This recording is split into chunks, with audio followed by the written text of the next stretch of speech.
na malusog. Siya po ay nagkaroon ng sakit sa kanyang baga. Meron po siyang tuberculosis. So, sa edad po niya na sa edad po niya nung kabataan niya, habang siya'y tumatanda, siya po ay nagkaroon ng 5 beses o na-diagnose siya ng 5 beses na pneumonia. Naalala ko po yung anak ko nung nagkasakit siya. Talagang bantay na bantay. Bawal matuyuan ng pawis, madaming bawal at maraming gamot. Pero siya, imagine, 5 beses siyang na-diagnose ng pneumonia. Sabi pa nga po, di ba pag bumalik daw yung pneumonia, mas malala. Parang kailangan na talaga yan kasi hindi tinabla ng gamot. Pero siya, 5 beses. Dahil din doon, nagkaroon siya ng meron din siyang arthritis, nabuloktot ang kanyang mga daliri. At siya ay 20 pounds na sobra sa timbang. So, di ba po tayo, depende sa height natin, merong tamang timbang lang. Pero siya, lampas siya ng 20 pounds. Siya ay 5'2", so matangkad siya sa akin ng konti. At sabi, mahina ang kanyang katawan at mahina ang kanyang puso. Siya ay nasa masamang kalagayan.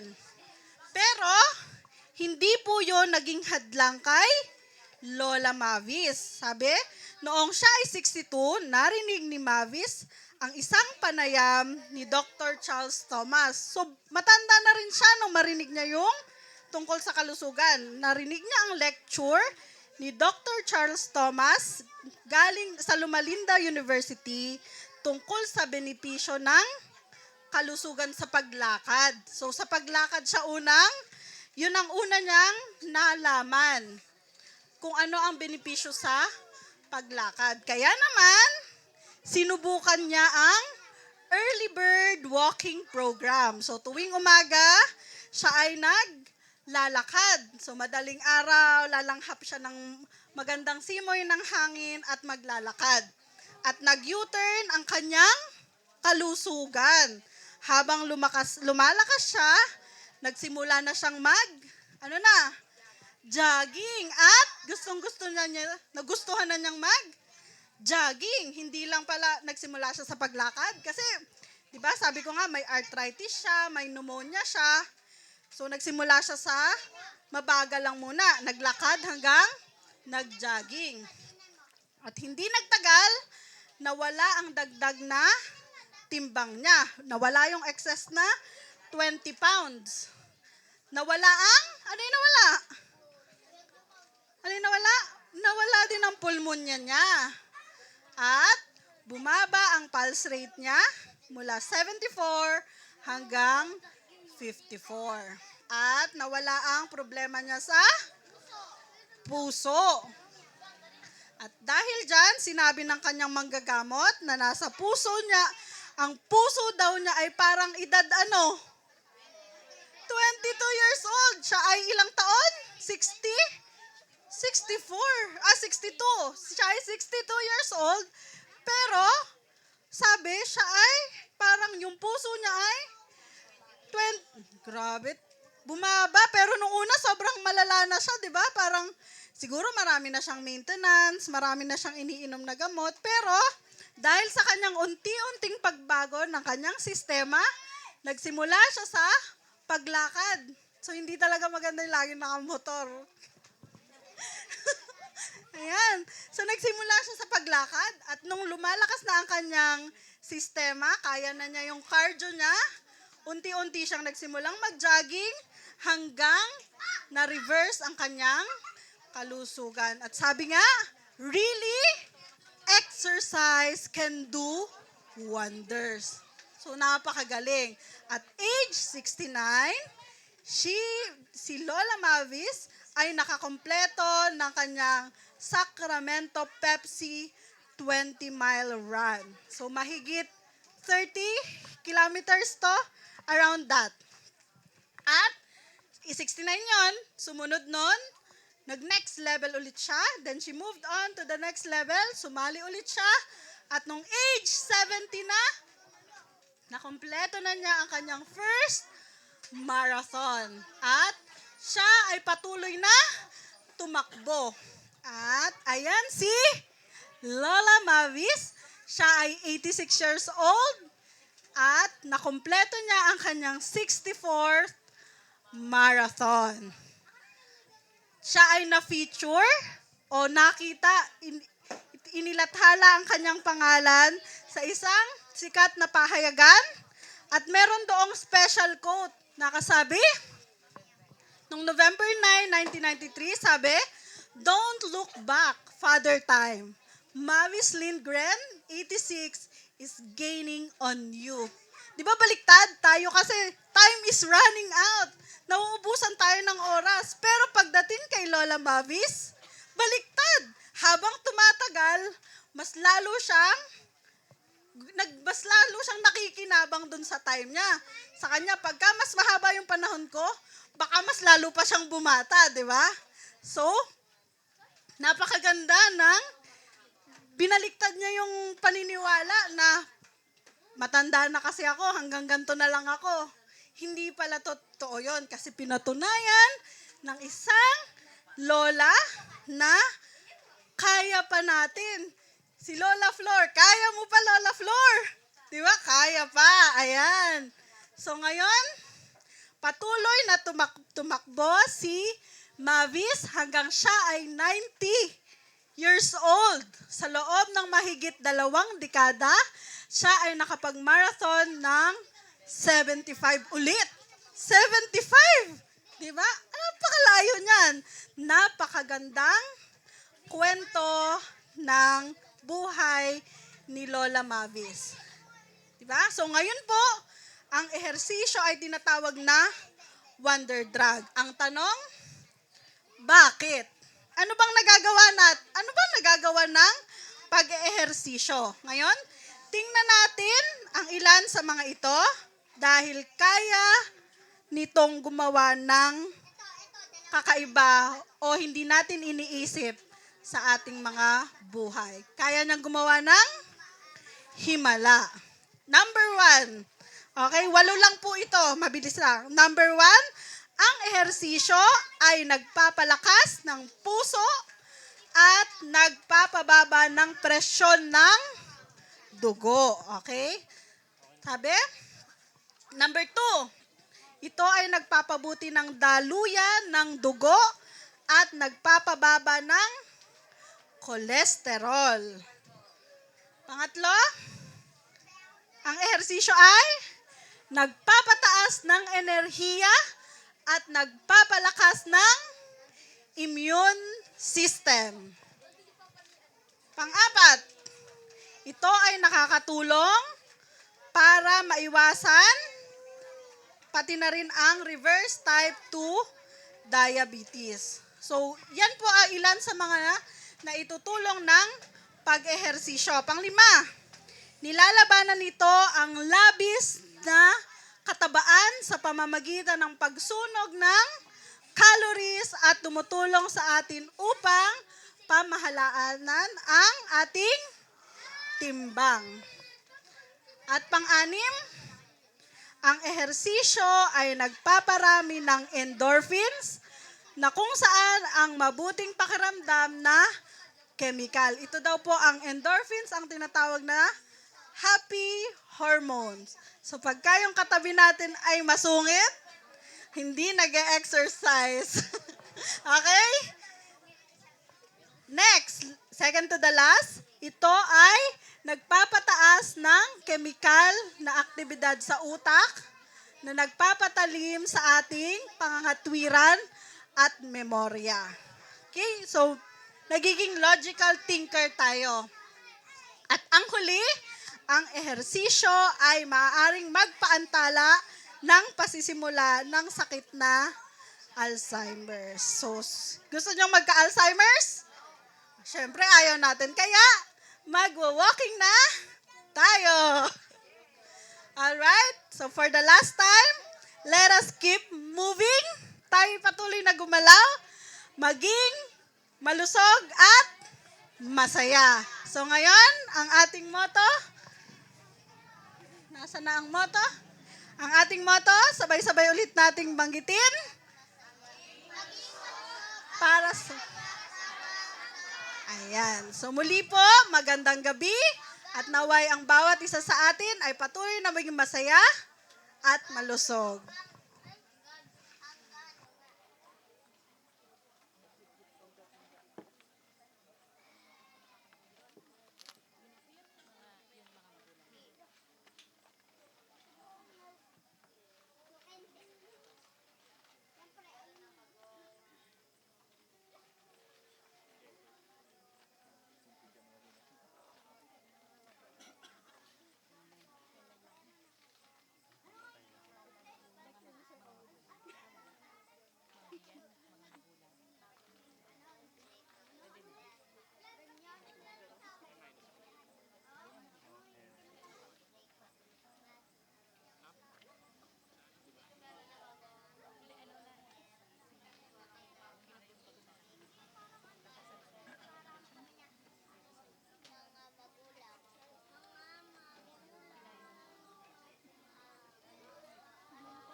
Mic daw ni Ma'am Blue.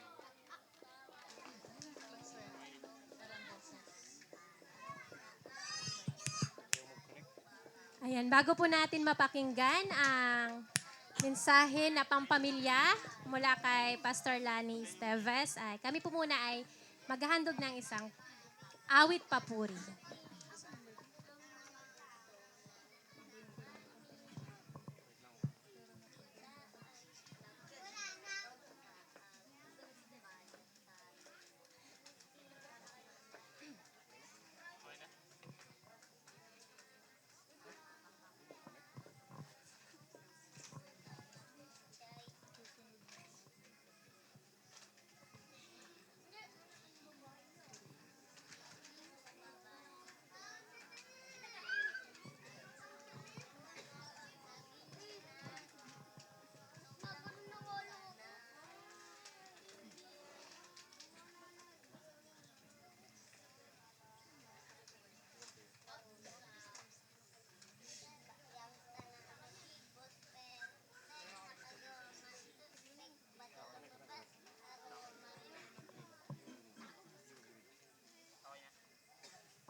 Direct namin siya.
Ayan, medyo nagkaroon lang po ng technical problem.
Gandang gabi po ulit sa inyong lahat, mga minamahal namin po mga kababayan sa lugar po ng Sitio Palikan. Sa mga kaibigan po namin, sa pamilyang wala po kagabi, na-miss po namin kayo. Salamat na kayo po ay naandito ngayong gabing ito. Bago ho tayo tumungo sa atin pong pagtatalakay ng panibagong paksa, tayo po ay magkakaroon po muna ng pagsusulit. Ano po? Quiz.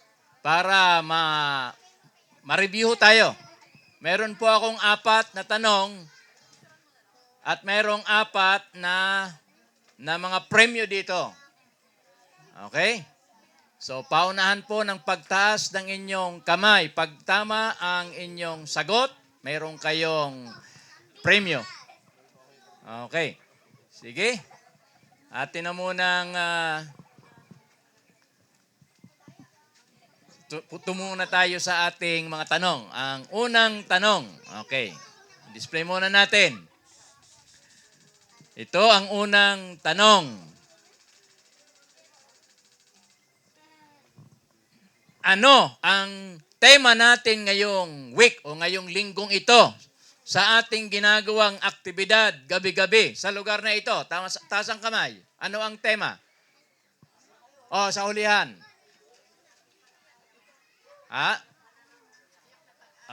Kayo, hindi. Sandali po. Yung hindi muna siguro, yung hindi muna. Kanina yata, tapos ka na kanina? Yan.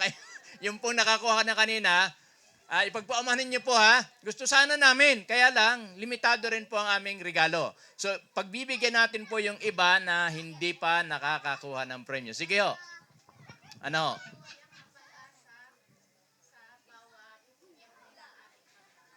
Okay. Tama ang kanyang sagot o hindi? Tama. Huwag niyong kalimutan ito. Yan na nakasulat na dyan. Meron na kayong kodigo. May kodigo na. Okay. Pangalawang tanong. Magbigay ng isang halimbawa ng pamilya mula sa Biblia na nagpapatunay na mahalaga ang bawat miyembro ng pamilya sa paningin ng Diyos. Kagabi, tinalakay natin yan. Magbigay ng isang halimbawa ng isang pamilya sa Biblia. Okay, sir. Okay, si Noah. Okay. Yan natin. Tama. Okay. Ito ang inyong premyo. Pangatlong tanong. May mga mayroon pa tayong aklat. Tagalog po yung aklat na yan ha. Basahin niyo po yan. Magandang aklat ho yan. Yung kanina din ay magandang may aklat din dapat nakasama yon. Tanong. Pangatlo. Ano ang tinutukoy nating kagabi na liham at text message ng Diyos sa tao? Ano ang tinutukoy natin? Sige. Kaya miss, ano ang tinutukoy natin?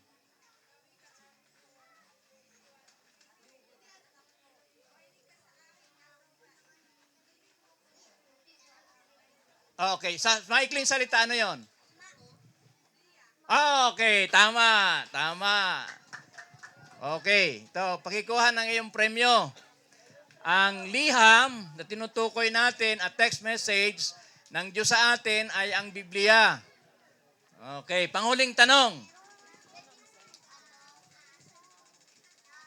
Anong uri ang pag-ibig ng Diyos sa ating mga tao sang-ayon sa Jeremias 31:3? Anong uri ng pag-ibig 'yon? Anong klaseng pag-ibig?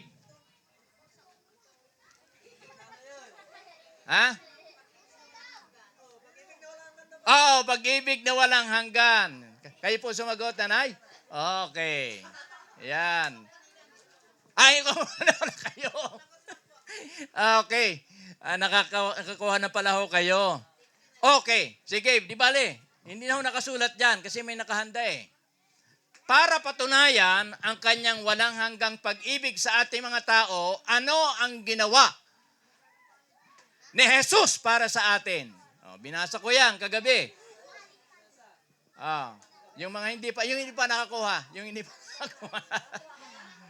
pa nakakuha. Sige. Kaya buhay na walang, pero ano ang ginawa ni Jesus para sa atin? Sige ho. Oh, namatay. Okay, tama. Para patunayan na pag mahal tayo ng Diyos, pinakita niya ang kanyang pag-ibig sa pamamagitan ng kamatayan sa krus. Oh. Okay, maraming salamat. Matatalino ho kayo. Mga taga Sitio Paligawan, maraming salamat sa inyong partisipasyon. Kaya mayroon ho tayong mga ganito po ha, siguro gabi-gabi. Kung hindi man gabi-gabi ay hindi ho pwede oras-oras. Meron tayong mga ganitong gagawin. Okay? So magpapatuloy na po tayo. Nakahanda na po ba tayong lahat? Okay, handa na ho tayong lahat. Kumusta po kayo ngayong gabi? Alam ko po na tayo ay okay, pero kung hindi man kayo okay, it's okay not to be okay. Okay pa rin. Pagka kayo ay naandito, pag hindi kayo okay, makinig ho kayo at marami ho kayong mapapakinabangan. Sana po yung ating tinalakay na paksa kagabi ay nakinabang ho kayo at marami ho tayong natutunan. Ito na ho ang pangalawang gabi ng ating pagpupulong dito at ito po ay magtatagal po ng 1 linggo. Okay? Ang pangalan po ng ating aktibidad na ito ay, ano po ang pangalan ng ating aktibidad na ito? Happy Family Bible, Health, and Moral Recovery Seminar. Tandaan nyo yan, baka mamaya lumabas na naman yan sa tanong. Happy Family Bible, Health, Moral Recovery Seminar. Okay. Sige, tayo po ay magpapatuloy na. Manalangin muna tayo sa maikling panahon. Amang banal, sa aming pong pagpapatuloy sa ikalawang gabi ng pakikinig po ng inyong banal na salita sa dakong ito, aming hinihilingan na kayo po banal na Espiritu ang magsalita sa aming lahat, lalong-lalo na sa aming pong mga kababayan sa lugar na ito. Pangunahan po ninyo kami at ingatan sa lugar na ito. Ito po ang aming hiling at dalangin sa pangalan ni Jesus. Amen. May nagtanong. Sabi ay, pwede bang kami ay magsulat, mag-take note? Ay, hindi ho namin kayo pinagbabawalan. Alam niyo ho, ang pinakamagandang dapat gawin pag may mga ganito ay talagang dapat mag-take note, magsulat. Ano ho? Kasi kung minsan, kapag tayo po ay masyadong nakadepende sa ating memorya, ay nawawala ka agad yun. Ang sabi ng mga Amerikano, a short pencil is better than a long memory. Kaya mas magandang isinusulat talaga natin. Hindi ho namin kayo pinagbabawalan. Alright. Kaya kanina, sinama natin po itong temang ito. Ngayong linggong ito ang tema natin po ha, tiyak na pag-asa sa bawat miyembro ng ating pamilya. Ayan po ang ating tema. Ngayong gabi, ang ating tatalakaying paksa. Binanggit ko na kagabi. Tandaan nyo rin po yung mga paksa ha, yung topic natin gabi-gabi. Ang ating pong paksa ngayong gabi, pakita na natin sa ating slide. Okay. Ay, na-review na kasi. Punta na tayo. Di-review na natin yung ating tinalakay sa pamagitan ng pagsusulit. Ito, ang ating paksa ngayong gabi. Ano ho ang paksa natin? Pakibasa?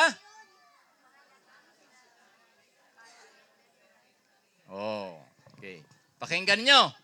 Kasi maraming tao ang hindi binibigyan ng atensyon at hindi na rin alam ng ibang mga tao kung ano yung sinabi at payo ni Birheng Maria. Sino nga si Birheng Maria? Ang naging nanay ni Jesus nung siya ay nagkatawang tao. Okay? Alam natin lahat yan, di ba? Alam natin lahat yan. Okay. Saan natin mababasa ang tungkol dito? Yan ay nakasulat sa Ebanghelyo ni Juan. Okay, tutungo na tayo. Nababasa niyo po ba dyan sa may likod? Yan. Okay lang po? Okay. Sa Ebanghelyo ni San Juan, Kapitulo 2, magsisimula tayong 1 at hanggang 11 yan. Kaya medyo mahaba-haba ng konti, pero sa bawat mahalagang bagay na gusto kong idiin, ay titigil ako sa pagbabasa.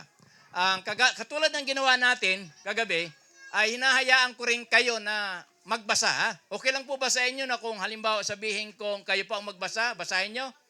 Okay. Simulan natin. Sundan nyo po ng tahimik. Ako muna ang magbabasa. At nang ikatlong araw, pangilang araw?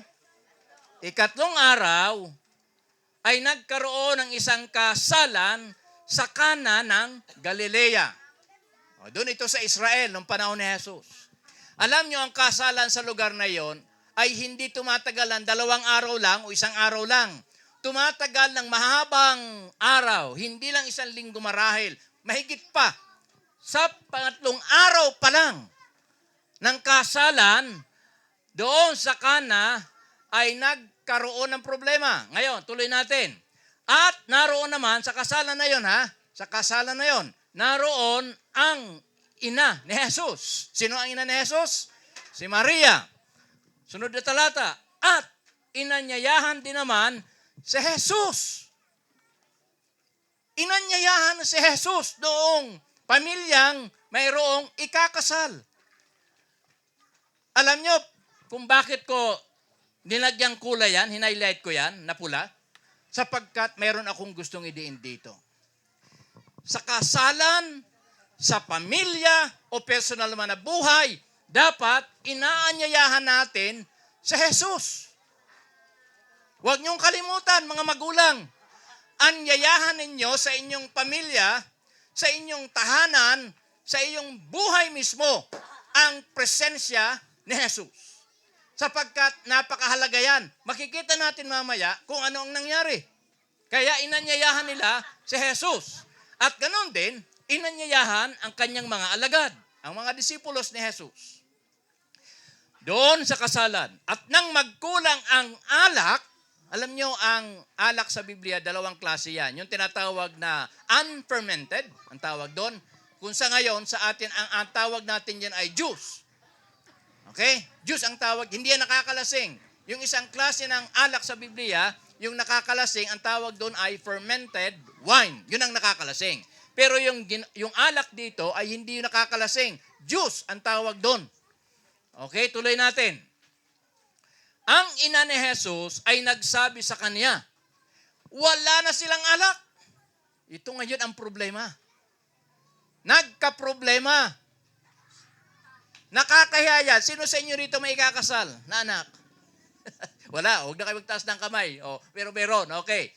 Kapag ka may ikakasal tayong anak, lalong-lalo na kapag ka ito ay groom's party, siguraduhin nyo na mayroon kayong sapat na pagkain at handa. Kasi nakakahiya yan pag kulang ang handa. Kulang ang pagkain. Di ba nakakahiya yan? Dapat ay sapat ang ating handa. Ngayon, dito sa kasalang ito, pangatlong araw pa lang, nagkaroon ng problema. Naubusan sila ng pinakamahalagang inumin, ang juice. Namroblema ngayon. Namroblema yung mga magulang ng lalaking ikakasal. Kamag-anak pala yun ni Maria. Kaya marahil linapitan si Maria ng kanyang kamag-anak, yung mga magulang na ikakasal. Si Maria namroblema rin. Okay. Kasi nawala ng alak. Ang ginawa ni Maria, ano sinabi diyan? Ang sinasabi ho, at sinabi sa kanya ni Jesus. I'm sorry. Balikan natin ito muna. Okay. Ang ina ni Jesus ay nagsabi sa kanya. Sino yung tinutukoy na sa kanya? Sino ang tinutukoy diyan sa kanya? Si Jesus. Okay, nagsabi si Maria ngayon kay Jesus na naging problema na nawalan sila ng alak. Ang nilapitan ni Maria, ang kanyang anak na si Jesus. Kaya mga magulang, mga kaibigan, dapat pag mayroon tayong problema, ang unang-unang lalapitan natin at pagsasabihan natin, ang Diyos, si Jesus, ng ating mga problemang dinadala. Mayroon ho ba kayong problema sa inyong anak? Mayroon ho ba kayong problema sa inyong asawa? Meron ho ba kayong problema sa iyong kapitbahay? Meron ho ba kayong problema sa inyong pananalapi? Meron ho ba kayong problema sa iyong pagkain? Dapat alam natin kung sino ang ating lalapitan. Si Jesus ang dapat nating lapitan. Manalangin tayo. Hingin natin ang tulong ni Jesus, ang tulong ng Diyos sa ating dinadalang mabigat man yan o hindi mabigat na problema. Lapitan natin ang Diyos. Alam niyo, may mga tao naman po pwede tayong lapitan na mapagkakatiwalaan. Kaya maging maingat din tayo. At sabihin natin kung ano ang ating mabigat na problema, okay lang yon. Pero, dapat maging maingat ka rin kasi baka yung pagsabi mo ay maging malaking problema. Yung pinagsabihan mo ng usapan nyo sa atin lang ito, dumami ang pinagsabihan. Nagmarites. Kaya maging maingat din. Pero ang pinakamagaling na paraan para pagsabihan natin o sabihin natin ang ating suliranin sa ating buhay at sa ating pamilya, unang-una dalhin natin yan sa Diyos, sa Panginoong Jesus. Idalangin ninyo ang anumang suliranin at problema meron kayo. Ngayon, tuloy natin. At sinabi sa kaniya ni Jesus, parang hindi maganda yung sagot ni Jesus, pero sa kultura nila, ay may paggalang yan. Babae! Babae. Anong pakialam ko sa iyo? Parang bastos, ano? Pero sa kanilang kultura, hindi yan bastos. Kaya hindi yan bastos. May paggalang yan. Sa ating mga Pilipino at iba pang mga kultura, parang bastos, pero hindi yan sa kanilang kultura. Ang aking oras ay hindi pa dumarating. Alam niyo sa mga panalangin natin, wag agad nating asahan na kapag ka nanalangin tayo ngayong gabi, bukas ay may sagot na. Ay wag nating asahan kaagad. Kasi ang Diyos ang nakakaalam kung kailan sasagutin ang ating mga panalangin sa ating pamilya, sa ating mga anak, sa ating asawa, mga apo at mga mahal sa buhay. At anumang suliranin meron tayo. May tamang oras ang Diyos na sagutin ang ating pong mga suliranin. Okay, tuloy natin. Anong ginawa ni Maria? Sinabi ng kanyang ina sa mga alila, sa mga katulong. Okay? Sinabi ni Maria sa mga alila o katulong. Ano ang sinabi niya? Basahin natin lahat. Ano sinabi niya? Gawin ninyo ang anumang sa inyo ay kaniyang sabihin. Ulitin niyo nga po. Ano sinabi ni Maria sa mga katulong? Yun. Ito ngayon ang sinabi ni Maria. Sa ibang salita, lahat ng sasabihin sa inyo ni Jesus, gawin ninyo. Lahat ha? Lahat. Yan po ang katumbas ng salitang anuman sa inyo'y kanyang sabihin. Pag sinabi anuman, lahat yan. Walang pipiliin tayo. Yan ang payo at sinabi ni Birhen Maria. Anuman o gawin ninyo ang anumang bagay sa inyo'y kanyang sabihin. Anuman ang sinabi ni Jesus. Anuman ang sinabi ng Diyos sa atin na nakasulat sa Biblia, gawin natin. Sundin natin. Yan ang ibig sabihin yan. Si Maria na mismo ang nagsabi. Siya na mismo ang kanyang nanay. Nanay ni Jesus mismo ang nagsabi. Nagawin natin ang lahat ng kanyang mga sinabi. Ang implikasyon niyan ay huwag nating gagawin ang hindi niya sinabi. Kaya sa Biblia, walang sinasabi rin po dyan na kapag tayo nananalangin, idadaan pa natin sa nanay ni Jesus na si Maria. Wala pong ganyan sa Biblia. Dapat tayo ay diretso ho tayong mananalangin. Hindi na ho idadaan kay Maria. Okay? Sunod pong talata. Yan. Yan na ho tayo sa Juan 2:6 hanggang 8. Mayroon nga roong 6 na tapayang bato. Tapayan. Ano ang ibang salita ng tapayan? Sa English ay jar. Tapayan, yung malaking lalagyan. Okay. Ngayon, ang ginagamit natin karamihan, yung plastic drum na kulay blue. Okay. Mayroong 6 na tapayang bato na nalalagay alinsunod sa kaugaliang paglilinis ng mga Hudyo. Ibig sabihin, lalagyan ng mga tubig yon. Okay. Na naglalaman ang bawat isa ng 2 o 3 bangang tubig. Ibig sabihin, marami. Malaki yon. Okay. Sinabi sa kanila ni Jesus, ito na ngayon, ang mga sinabi ni Jesus na hindi dapat palampasin at hindi dapat suwayin at hindi dapat baliwalain ng mga katulong noong pamilyang kung saan merong kasalan. Punuin ninyo ng tubig ang mga tapayan. Okay? At kanilang pinuno hanggang sa labi. Talagang punong-puno. Sinunod nila, hindi. Sinunod.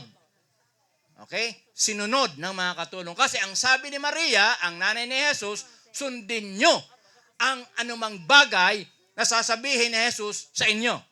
Kaya kanilang pinuno lahat. Sabi na ngayon ni Jesus, nung napuno na, kunin ninyo ngayon at inyong iharap sa Pangulo ng kapistahan. Ibig sabihin, yung mayroong, yung mga magulang, nang ikinakasal. At kanilang iniharap. Ano ang nangyari? Nung kumuha sila doon ng sa tapayan na bato.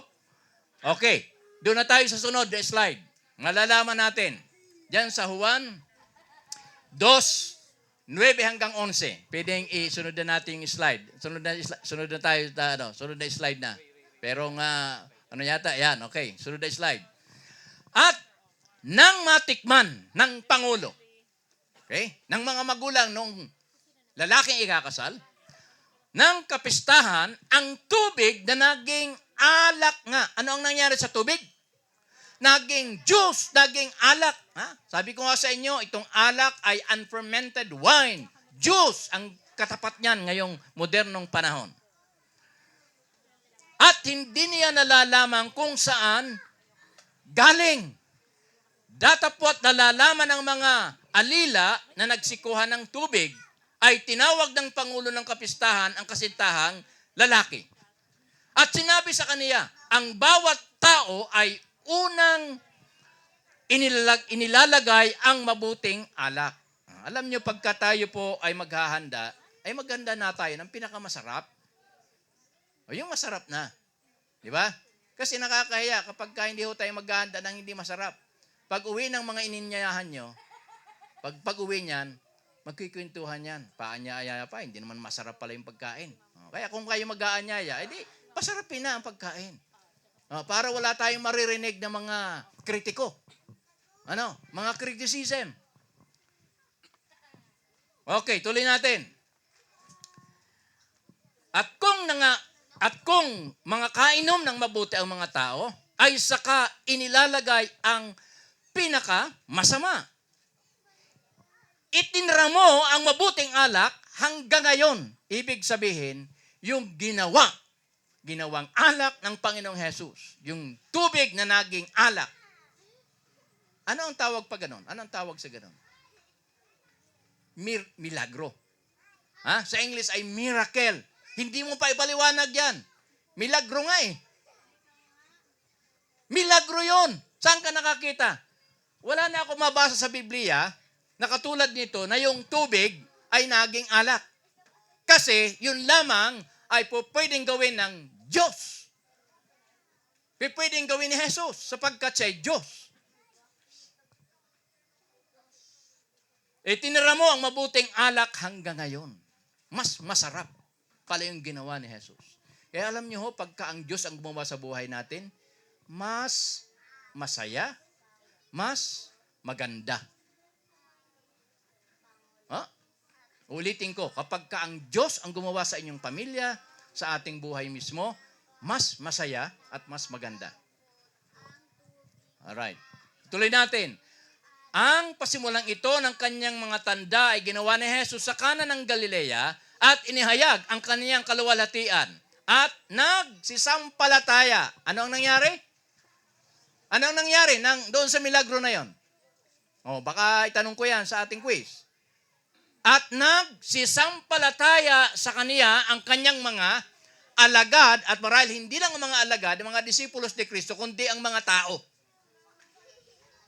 Alright? Walang ibang hangarin ang Diyos sa atin, kundi tayo ay manampalataya sa kanyang mga ginagawa.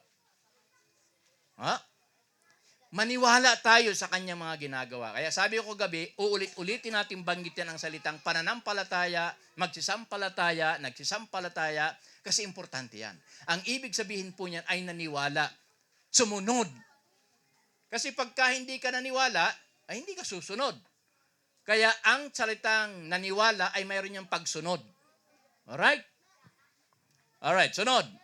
Na slide. Alam niyo, sabi ko nga sa inyo, walang ibang hangarin ang Diyos sa atin, sa inyong pamilya, sa bawat membro ng pamilya, kundi ang mapabuti ang kalagayan ng ating pamilya. Okay, patutunayan natin po ng sinasabi po sa Biblia. Jeremias 29:11. Sapagkat nalalaman ko, Diyos mismo ang nagsasalita rito, ang mga pag-iisip na aking iniisip sa inyo. Palagi tayong nasa isip ng Diyos. Hindi tayo nakakaligtaan, hindi ho tayo nakakalimutan. Bakit? Binibigyan tayo ng pansin. Kahapon binasa na natin kagabi. Binasa natin ang nasa awit 8. Ano ang sabi ron? Ang dahilan niya sapagkat nilalang tayo ng Diyos ayon sa kanyang wangis, ayon sa kanyang pag-uugali. Kaya napaka-importante ng tao. So, kung bakit iniisip niya palagi tayo, ito ang dahilan. Alright. Mga pag-iisip, anong pag-iisip ng Diyos para sa iyong pamilya, sa atin lahat? Mga pag-iisip ng ano? Ng kapayapaan. Yan nakasulat po dyan. Kapayapaan, kaayusan, at hindi tungkol sa kasamaan. Ayaw ng Diyos na mapahamak ang sinumang miyembro ng ating pamilya. Ano po, mga magulang, ayaw ng Diyos na mapahamak ang sinumang miyembro ng inyong pamilya. Kahit kayong mga magulang, tayong lahat, ayaw ng Diyos na mapapasama tayo, mapapahamak tayo. Upang bigyan kayo ng, anong ibibigyan ng Diyos? Pag-asa. Kaya nga ito na po ating tema, tiyak na pag-asa. Tiyak na pag-asa.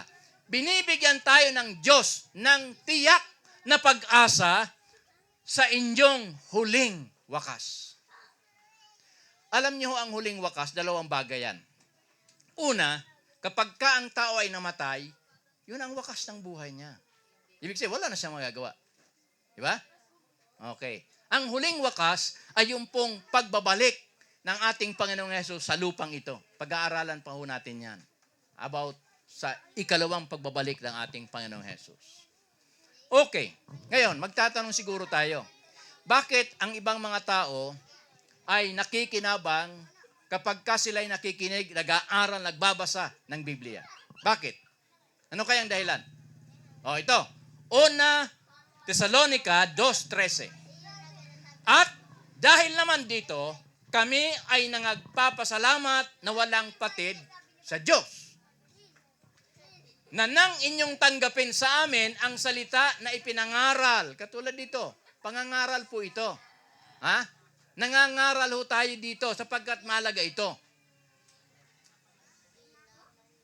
Ano po ang sinasabi? Na inyong tanggapin sa amin ang salita na ipinangaral sa makatuwid bagay ang salita ng Diyos. Ang mga nakasulat sa Biblia, ang tawag natin yan ay salita ng Diyos, ay inyong tinanggap. Paano natin tatanggapin ang salita ng Diyos? Ang mga nakasulat sa Biblia, tinanggap na hindi gaya ng salita ng mga tao. May mga pilusupong tao kasi. Makinig kayo mga magulat, mga kaibigan. May mga pilusupong tao ang sabi, ang Biblia, sulat lang naman ng tao yan. Totoo naman talaga. Talagang sulat yan ng mga tao. Sinulat yan ng mga ginamit ng Diyos ng mga tao. Totoo po yan. Pero kahit yan ay sinulat ng mga tao, kundi ayon sa katotohanan. Totoo yun na salita ng Diyos. Parang nagsasalita ang Diyos sa iyo, bagamat sinulat yon ng tao. Okay? Ito maganda, kaya kinulayan ko uli yan, na gumagawa naman sa inyo na nagsisisampalataya.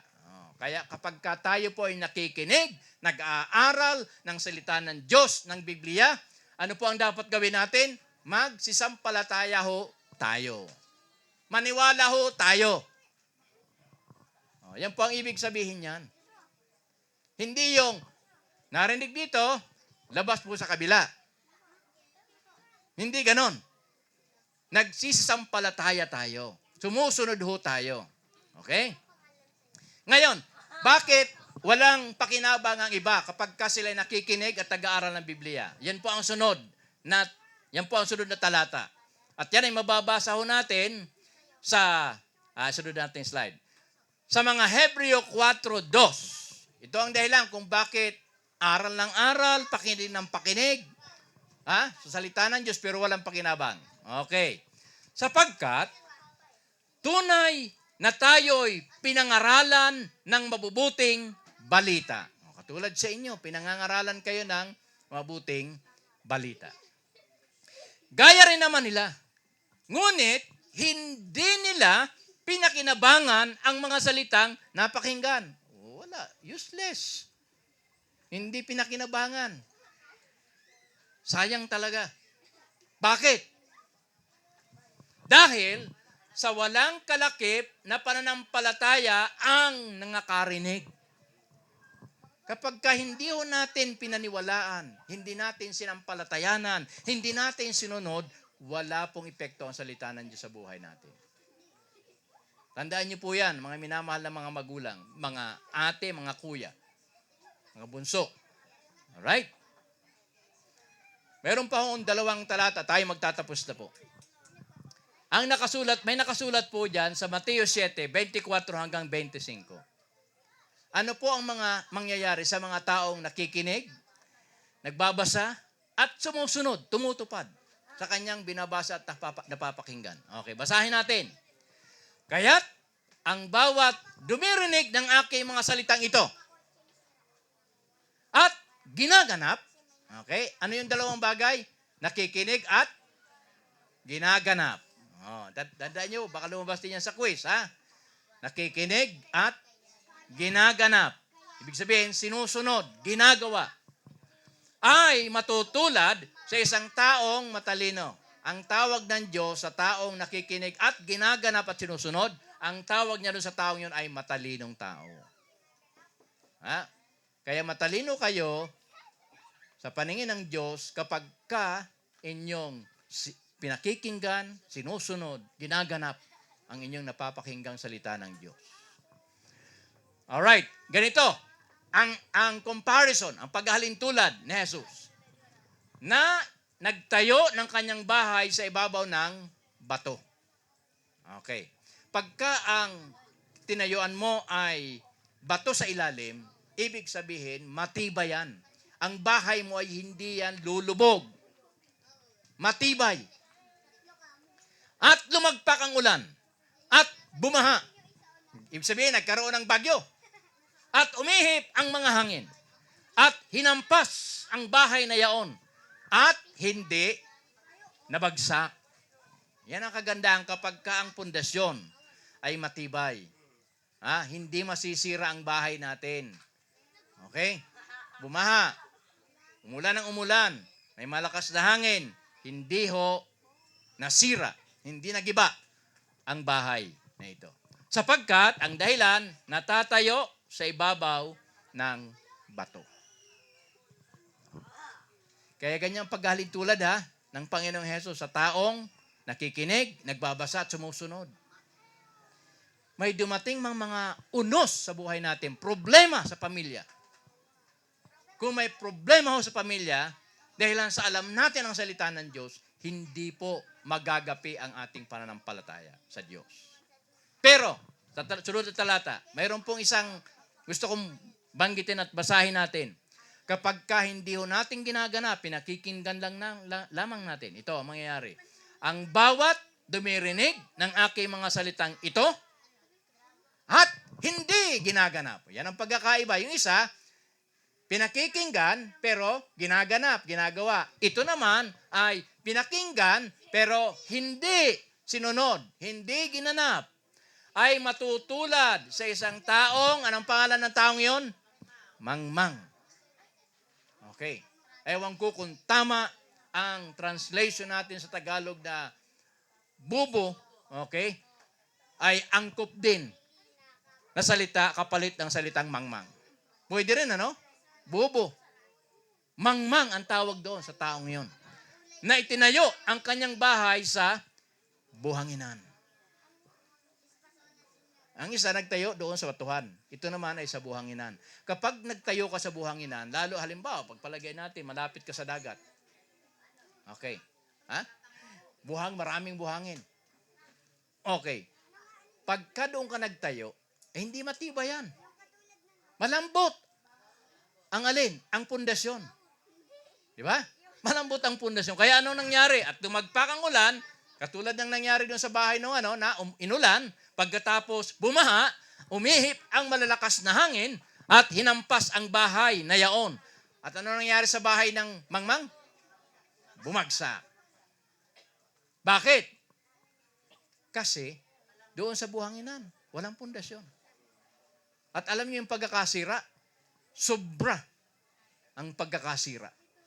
Kakilakilabot ang kaniyang pagwagsak.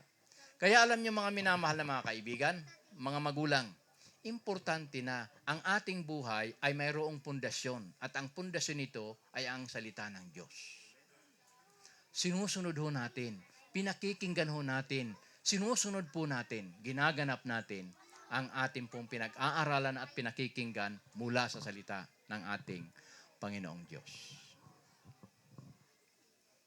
Bago ako magtapos, ay gusto ko pong magbahagi po sa inyo ng isang kwento. Okay, pagkatapos, tapos na ho tayo. Mayroon po isang pamilya. Hindi naman sila mayaman at hindi naman napakahirap. Tama lang. Ang pamilyang ito, katulad po ng karamihan sa inyo dito, ay mahilig pong makinig sa mga pangangaral na katulad nito. Nakinig ho sila sa pangangaral gabi-gabi. At ang mag-asawa, umarahil ang tatay, ay nagpasya at nagtanong sa kanyang asawa, ano kaya kung tayo ay sumunod? Sumunod tayo sa ating naririnig at sa ating binabasa. Ang mag-asawa ay nagsang-ayon sa isa't isa. Kaya kanilang sinunod, kanilang ipinasakop ang kanilang buhay sa Panginoong Hesus. Nakita nila ang pagkakaiba ng kanilang buhay.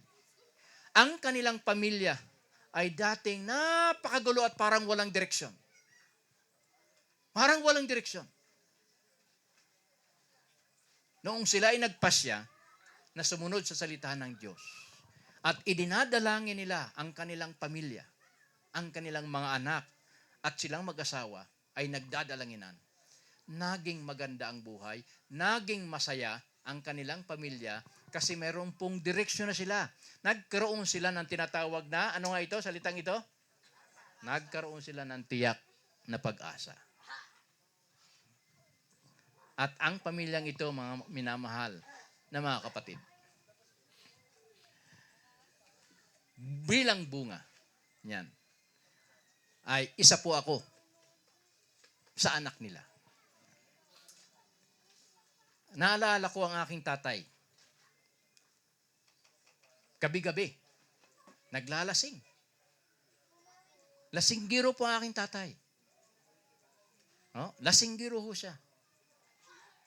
Kaming mga maliliit pa lamang, mga kapatid ko at mga kaibigan ko, naglalaro kami gabi-gabi. Sila naman nagiinuman. Nagiinuman ang kanyang mga kaibigan. Hanggang sa nagkaroon po ng ganitong pangangaral. Minsan pa nga, pumupunta siya roon na lasing. Kaya ang iba sa inyo, pag pupunta rito, siguro okay lang na nakainom kayo, pero huwag naman masyadong lasing para maintindihan nyo. Pero mas maganda pa rin na hindi kayo lasing. Para mas lalong naiintindihan nyo pa. Pumupunta siya roon na medyo lasing. Pero iba talaga ang Diyos. Kapag ka ang tao ay nagpasyang sumunod, ay gagawin din ang paraan. Gagawa ng paraan ang Diyos para ang isang taong nagpasya ay kanyang tulungan. Yun na po ang naging dahilan na ang aming pamilya ay naging maayos, hindi po ibig sabihin na wala ng problema. Kasi kapag tayo na sa lupang ito, ay mayroon pa rin mga bumabangong problema. Ano? Pero nagkaroon ng direksyon at ng pag-asa. Mga minamahal ng mga magulang, mga ate, mga kuya, mga bunso, mga lola, lolo. Sino po sa inyo rito, nasasabihin niyo po ngayong gabi sa inyong sarili, Panginoon, dahil napakinggan ko ang inyong mga salita ngayong gabi, ay amin pong sisikapin, sang-ayon sa aming mga narinig, na sumunod at sumampalataya sa inyong mga banal na salita. Maaari po bang itaas ninyo ang inyong kamay? Okay? Sino ang nagsasabi sa inyong sarili na ganyan? Maraming salamat po. Tayo po ay mananalangin. Amang banal, salamat po sa mga turot aral po na amin pong natunghayan ngayong gabi. Napakinggan po namin ang mga payo at sinabi po ni Birheng Maria na sundin ang lahat ng mga sinabi po ng aming Panginoong Hesus at sinabi ng Diyos. At ito po ay natala sa Biblia. Tulungan po ninyo, O Diyos, ang mga magulang na naririto, ang aming mga kaibigan, pati na ang kanilang mga anak, na sa kanilang pagnanais po na sumunod po sa inyo, bigyan niyo po sila po ng lakas ng loob. Bigyan niyo po sila ng malinaw na kaisipan. Tulungan po ninyo, Banal na Espiritu, sila sa kanilang ipinakitang desisyon ngayong gabi na kanila pong sisikaping sundin po at sampalatayanan po ang inyong mga banal na salita mula ngayon hanggang sa mga susunod pang mga araw. Maraming salamat po, Panginoon, na kayo ang nagsalita sa bawat isa. At patuloy po ninyo pong bindisyonan po kaming lahat, lalong-lalo na ang mga taga rito po sa Sitio Paligawan, na samantalin ang pagkakataong kanilang pakinggan ang inyong mga banal na salita sa ganitong pagpupulong gabi-gabi. Salamat po na inyong dinidinig na po ang aming dalangin sa pangalan ni Jesus. Amen. Ibibigay ko ngayon ang panahon sa kakanta. Okay, hahandugan namin po kayo ng good night song. Bago po ang ating pong pag-iwahiwalay. Okay? Sige, dito ho kayo. Kantahan muna natin sila po ng good night song bago ho kayo umuwi.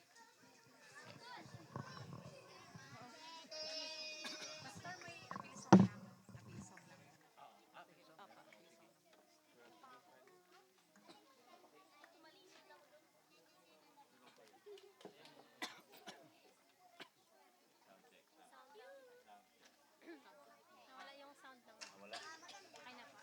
Sound check. Sound check.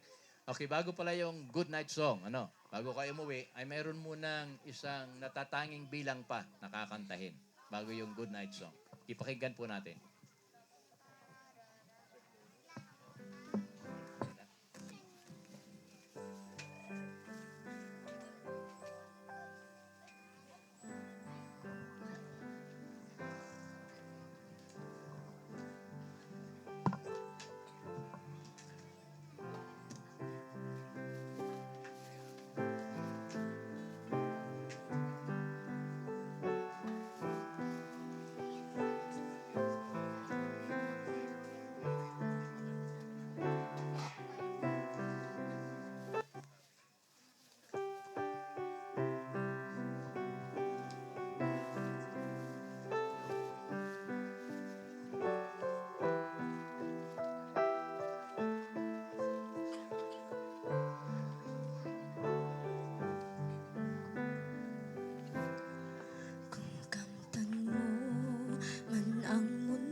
walang hanggang pag-ibig niya, hanggang di mo nababatid ang daang tungo sa langit. Di mo makakamtan ang kanyang pag-ibig. Kung nasa'yo man ang lakas at talino, humahanga man sa iyo ang buong mundo, kulang naman sa pagbasa ng banal na kasulatan. Lahat ng iya'y pawang walang kabuluhan, hanggang di mo nadarama ang palad ng Diyos Ama, ay di mo makakamtan ang walang hanggang pag-ibig niya, hanggang di mo nababatid ang daang tungo sa langit. Di mo makakamtan ang kanyang pag-ibig, hanggang di mo nadarama ang palad ng Diyos Ama, ay di mo makakamtan ang walang hanggang pag-ibig niya, hanggang di mo nababatid ang daang tungo sa langit. Di mo makakamtan ang kanyang pag-ibig, hanggang di mo nababatid ang daang tungo sa langit.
Maraming salamat po muli sa inyo.